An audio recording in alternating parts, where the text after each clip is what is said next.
Seguramente las palabras ceremonial, protocolo, etiqueta social las habrán escuchado en sus vidas muchas veces en diferentes situaciones, pero quizás no se han puesto a pensar en cuál es el significado, qué significan ceremonial, protocolo y etiqueta. Y bueno, estas disciplinas tienen una diferenciación, algunos autores lo plantean desde un punto, otros desde otro, pero lo fundamental es que el concepto de ceremonial es un concepto más general, ¿sí? Que abarca todas aquellas situaciones que tienen que ver con lo solemne, ¿sí? En los actos públicos, por ejemplo, pero que crea la atmósfera en la cual se dan ese tipo de relaciones. Si pasamos al protocolo, el protocolo ya está mucho más relacionado con todas aquellas reglas que tienen que ver con el aspecto de lo diplomático o lo palatino, es decir, palatino haciendo referencia a todos aquellos actos o ceremonias que tienen que ver con la nobleza, con la realeza. Y la etiqueta social tiene que ver con los estilos, con los usos, con las costumbres que tienen estos públicos que asisten a actos solemnes, porque no hablamos de etiqueta propiamente en aquellos tipos de situaciones más informales, por ejemplo, ¿sí? Entonces, diferenciación de estos tres conceptos y relacionarlos también con que en la actualidad se vinculan mucho estas disciplinas con los eventos que se dan en el ámbito de lo social y de lo empresarial, ¿sí?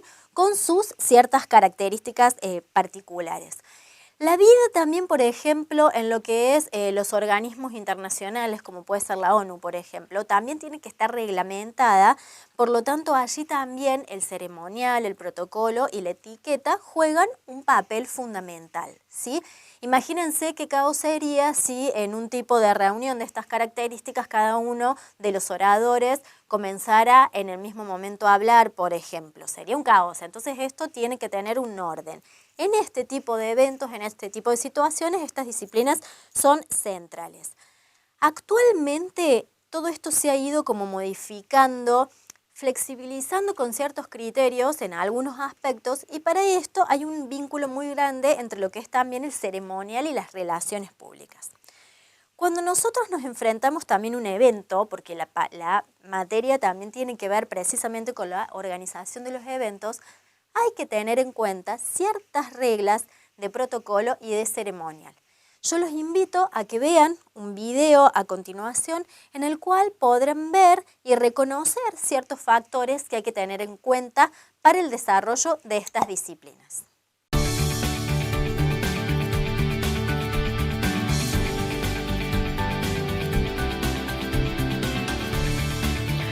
Todo evento comienza con la fase de preproducción.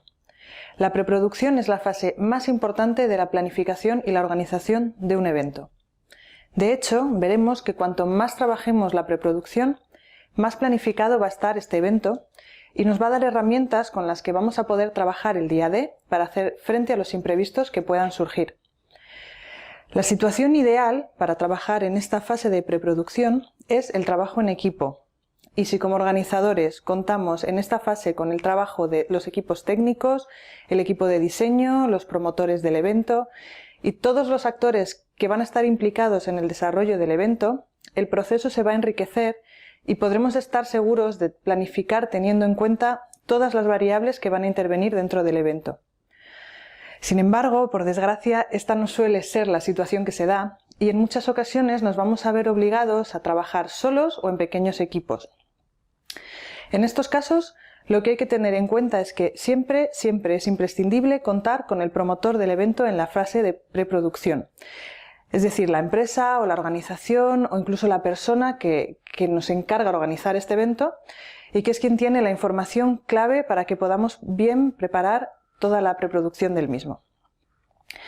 En esta fase inicial de planificación de un evento vamos a buscar y vamos a dar respuestas claras y definidas a una serie de preguntas relacionadas con el mismo, que son, por un lado, ¿para qué estamos organizando este evento? Esta es una pregunta que nos va a llevar directamente al establecimiento de objetivos, que es la fase clave de la organización de los eventos. La segunda pregunta que nos tenemos que plantear es cómo vamos a llevar a cabo este evento. En este caso vamos a estar hablando de los contenidos. Posteriormente tenemos que preguntarnos con qué vamos a poder realizar este evento. Una vez que tenemos decidido también todo esto, tenemos que plantearnos a quién necesitamos para realizar el evento.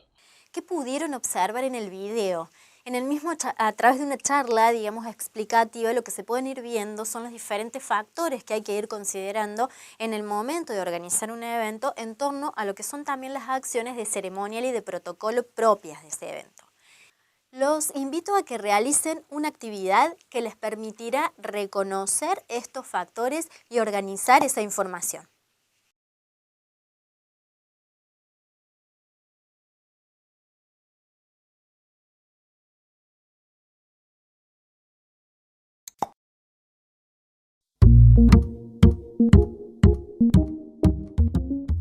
¿Cómo te fue en el desarrollo de la actividad? ¿Cómo actuarías ante diferentes situaciones problemáticas vinculadas al ceremonial?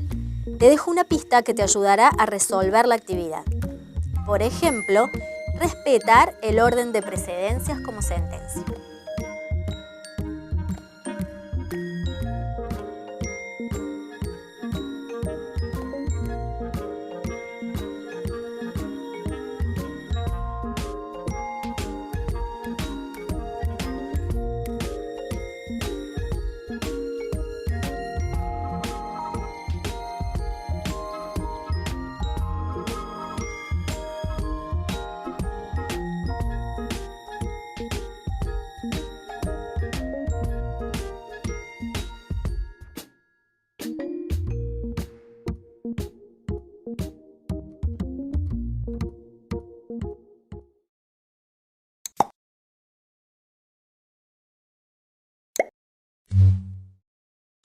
La disciplina del ceremonial está muy vinculada con el concepto de ritual, con la ritualización.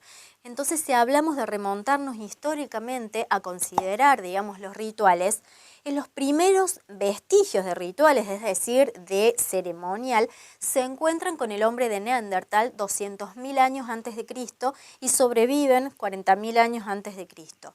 Allí empiezan a surgir, digamos, todos estos rituales que en una primera instancia estaban muy vinculados a la muerte, ¿sí? Hablamos que las sociedades primitivas, por ejemplo, ritualizan todo lo que tiene que ver con todas las acciones de su vida cotidiana, ¿sí? Con considerar también etapas de la vida, como el nacimiento, por ejemplo, como ir pasando por las diferentes etapas hasta la muerte, ¿sí? Por esto, los rituales que son programados, es decir, que son planificados, que generan una ceremonia que tiene especificaciones, ¿sí? Etapas muy marcadas, comienzan ya desde estos primitivos grupos, ¿sí?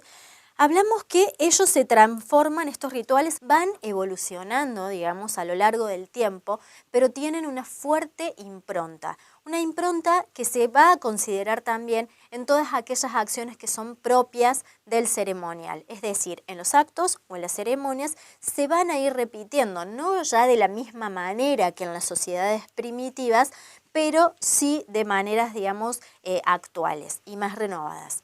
Hablamos también de que los rituales, la ritualización tiene también un fuerte componente mental que vendría a ser el mito que genera situaciones o que genera textos o relatos que pueden ser reales o que pueden ser ficticios, pero en los cuales el ritual tiene, digamos, una fuerte atadura, ¿sí? En los rituales no vale la improvisación, nada está improvisado. Por ejemplo, piensen ustedes en la actualidad. Por ejemplo, una ceremonia religiosa, un casamiento, sea de la religión que sea, tiene ese momento etapas bien diferenciadas, acciones específicas, elementos que forman parte de ese ritual, gestos particulares, canciones, textos, relatos. En el video que pueden observar a continuación están presentes algunos ejemplos de ritos funerarios en sociedades primitivas. En Bogotá, entre un 80 y 90% de la población hacen parte de la religión cristiana y católica. Por eso, a la hora de la muerte, muchos realizan ceremonias que van desde una vigilia hasta el acompañamiento del cadáver en la tumba o en el crematorio. Pero ¿sabemos cómo se realizan esos rituales de otras religiones y si se pueden realizar en Bogotá? A diferencia de la cristiana católica, para la religión hindú la muerte da la posibilidad de que el alma renazca en este mundo. aunque no necesariamente en un cuerpo humano. Es el karma resultante de acciones pasadas que determinan el tipo de renacimiento. Para nosotros es preferible cremar el cuerpo y enterrar esas cenizas en un lugar sagrado, sea un templo o llevarlas a un río. Aquí en Bogotá nosotros tenemos una finca que queda a 1 hora, se llama Bárzana Jardines Ecológicos, es un lugar muy hermoso. Es un lugar donde está el cuerpo de un maestro espiritual, Srila Harijan Maharaj. Para el Islam, se dice que la persona muere para hacer posible la vida. Con la muerte se pone fin a la peregrinación viéndola de una forma positiva, donde se tendrá el juicio de acuerdo a las obras y como consecuencia de estas se determinará si habrá salvación o condenación del alma. Lo más que se pueda más rápido, enterrarlo. Si se puede el mismo día, mejor. Se le envuelven el hombre en 2 sábanas y la mujer en 3 sábanas. 2 sábanas del estómago, del ombligo para abajo en una y luego ahí para arriba la otra, ¿sí? No se le deja la cara, ¿sí? Hagamos casi cuenta una momia que ha muerto así envuelto. Se le echa bastante perfume y se le deja para ir al entierro.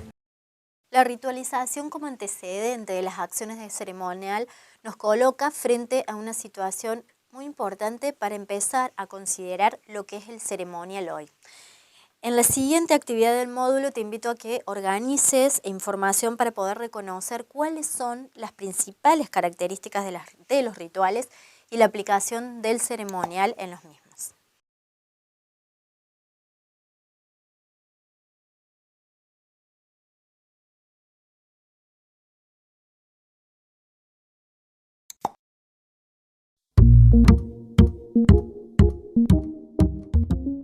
En la resolución de la actividad planteada deberás considerar las relaciones entre las principales características de las actividades de las sociedades primitivas vinculadas al ceremonial. Te doy una pista en relación con sentencias y características particulares. Por ejemplo, el chamán tiene funciones médicas y de consejero.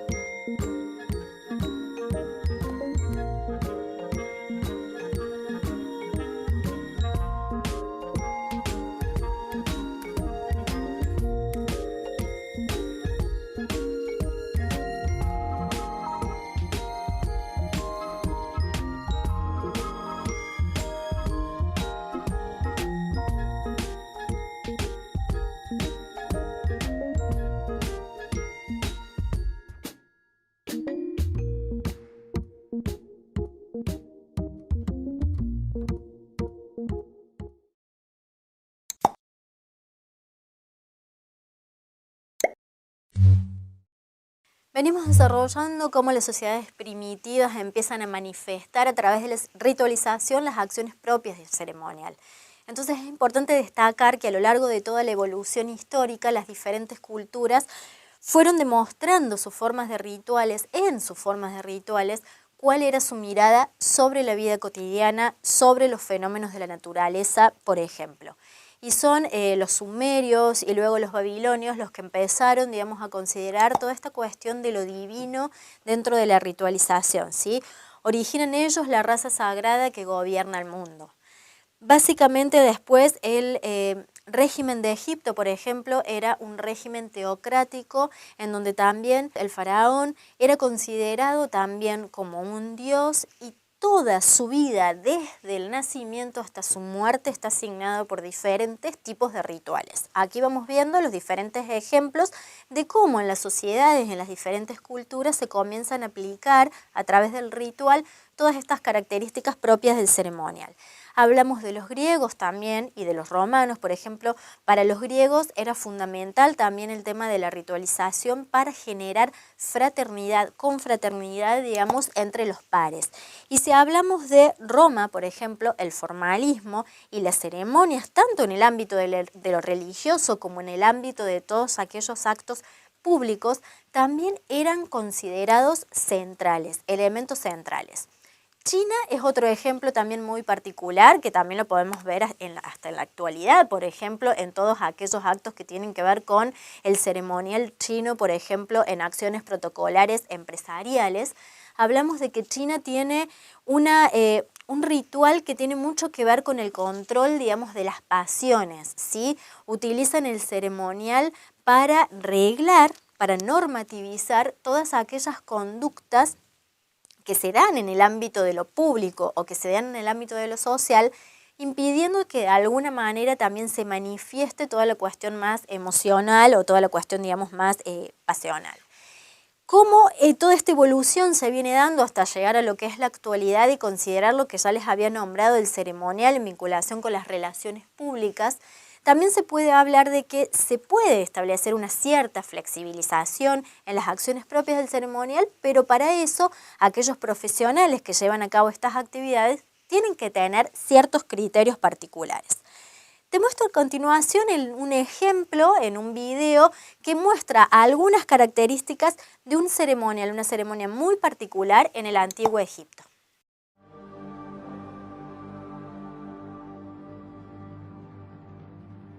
Dentro de las costumbres funerarias del Antiguo Egipto, los egipcios seguían una elaborada serie de rituales de enterramiento, que consideraban necesarios para asegurarse la inmortalidad tras la muerte.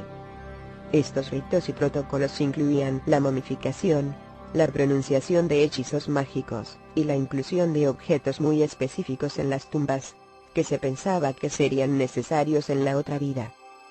Las costumbres mortuorias utilizadas por los antiguos egipcios evolucionaron a lo largo de los años, descartándose las más antiguas y adquiriendo algunas nuevas, pero la mayoría de los elementos importantes del proceso persistieron.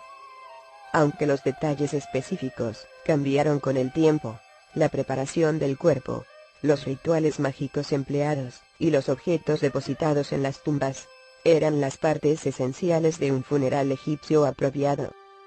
Mantener el cuerpo del individuo intacto tras el fallecimiento era necesario para que el caos, la fuerza vital de los egipcios, tuviera un sitio donde habitar tras la muerte.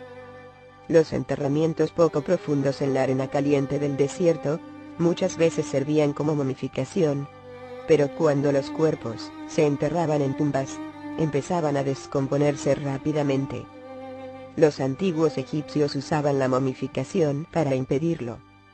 La momificación comenzó a usarse durante el Antiguo Imperio, pero no evolucionó por completo hasta el Nuevo Imperio. Continuó practicándose hasta la desaparición de la religión egipcia. Los servicios funerarios eran accesibles para cualquiera que pudiera pagarlos, aunque solo los miembros de la sociedad más adinerados podían permitirse servicios más elaborados. La momificación solo estuvo disponible para los ricos, cuando los métodos se simplificaron y se hicieron más rápidos y menos costosos. El tiempo medio empleado para momificar a un rey o reina era de unos 70 días. Aunque no hay registros que documenten el proceso exacto que los egipcios usaban para momificar humanos, hay documentos que describen la momificación del sagrado toro de Apis, que junto a las descripciones de Heródoto y la examinación de las momias encontradas, permite a los estudiosos deducir el proceso de momificación más probable. Te invito a que realices la siguiente actividad en la que te propongo puedas organizar la información en torno a lo aprendido. Mucha suerte.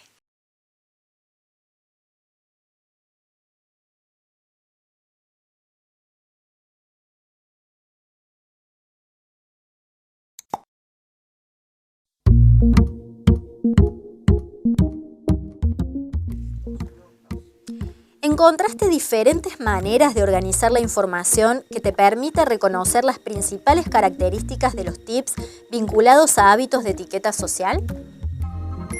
Por ejemplo, te doy una pista. Para el tip de buenos modales, la característica es el respeto de tratar a la gente de acuerdo a su cargo, edad o jerarquía, tratar con amabilidad y con cordialidad.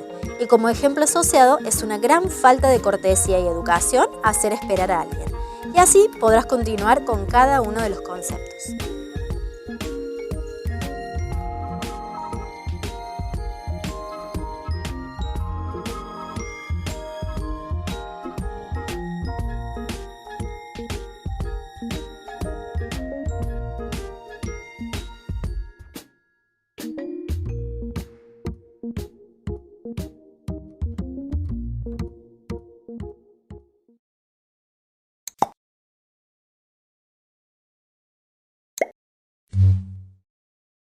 Si ponemos a ver un poquito más, digamos, en profundidad lo que significan las palabras ceremonial, protocolo y etiqueta, es decir, desde su origen, nos podemos ir adentrando ya en algunas cuestiones un poquito más puntillosas, ¿sí? Por ejemplo, la palabra ceremonial y ceremonia son palabras que derivan del latín y que quieren decir o que se refieren a todos aquellos actos que están reglamentados por ley, por uso, por costumbre, que pueden ser en el culto religioso o que también pueden ser en actividades que son más de tipo profano. Si hablamos de protocolo, tiene otro origen la palabra, tiene un origen griego y en un primer momento se llamaba protocolo a la primera hoja encolada que tenían ciertos documentos que tenían que ver con cuestiones públicas, ¿sí? Luego eso fue evolucionando a lo largo del tiempo y se empezó a utilizar la palabra protocolo no ya para referirse a esa hoja encolada de ese documento, sino también para referirse a todos aquellos conjuntos de leyes o de reglas que tienen que ver con el ámbito diplomático y que tienen que ver con el ámbito de la realeza, es decir, específicamente para esos actos solemnes. También quizás ustedes puedan vincular la palabra protocolo, si hablamos ya de otras cuestiones que tienen que ver, por ejemplo, con su trabajo, a veces se habla de protocolo precisamente a reglas, ¿sí?, que ordenan ciertas actividades, también se puede utilizar con esa acepción. Y la palabra etiqueta social tiene otro origen que tiene origen francés y hace referencia a los estilos, a los usos, por ejemplo, en la vestimenta que tienen que tener aquellas personas que asisten a actos solemnes. No hablamos de etiqueta cuando hablamos de actos informales, ¿sí?, o de situaciones informales, pero por ejemplo, en ámbitos empresariales, laborales o en actos específicos públicos, se debe ir vestido, digamos, de una determinada manera. Entonces podemos establecer ciertas diferencias que no solamente tienen que ver con el origen de la palabra, que también tienen que ver con el uso que se le ha ido dando, digamos, a lo largo de la historia y cómo esto ha ido evolucionando, digamos, hasta la actualidad y cómo se lo conoce en la actualidad. Es importante también considerar que normas, reglas de convivencia son algo que nosotros tenemos que tener presentes en todos los aspectos de nuestra vida y que se vinculan con conceptos como pueden ser los buenos modales, la educación, las nociones de urbanidad, por ejemplo, ¿sí? Te invito a que realices la actividad integradora, que es la que te va a permitir poder reconocer todos estos conceptos trabajados a lo largo del módulo para poder vincularlos y para tener un mejor y más profundo aprendizaje. Adelante.